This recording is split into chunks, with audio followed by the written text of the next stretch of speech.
Molek FM, stesen radio nombor 1 Pantai Timur. Masih bersama dengan saya, Mat. Dan kita masih di dalam konti bersama dengan Dr. Uzair dan juga Anas daripada UMT. Cerita pasal penyu, program kesedaran pemeliharaan dan penyelidikan penyu lah. So, yelah doktor sebagai ketua penyelidik penyu ni, apa boleh kata awak punya, yelah you punya vision ataupun you punya impian untuk masa depan ni sebenarnya?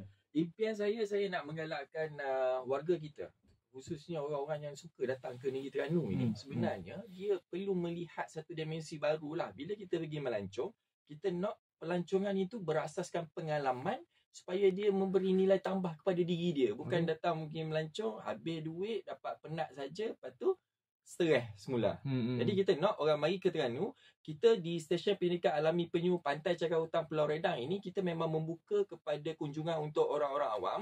Datang bermula 9 pagi hingga 12 tengah hari. Jangan mari awal sangat, sebab dah lah malam tadi kita tidur kan.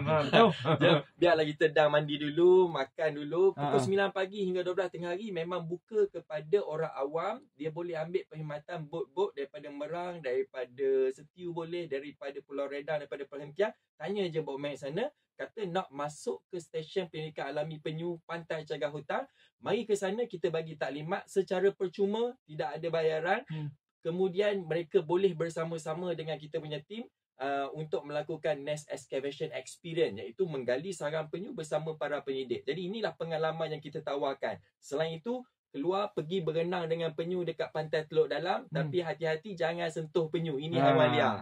Okey, dan kita tidak menggalakkan orang bagi makan penyu lah. Okey, jadi kita tegur sama kita untuk kita nak jaga kita punya kelestarian ini. Kemudian boleh pergi untuk snorkeling di tempat-tempat lain. Jadi mesej saya nak ramai-ramai datanglah ke Pulau Redang dan ambillah nilai-nilai yang ada untuk kita sama-sama melestarikan pelancongan ini. Dia bukan apa, untuk generasi akan datang. InsyaAllah.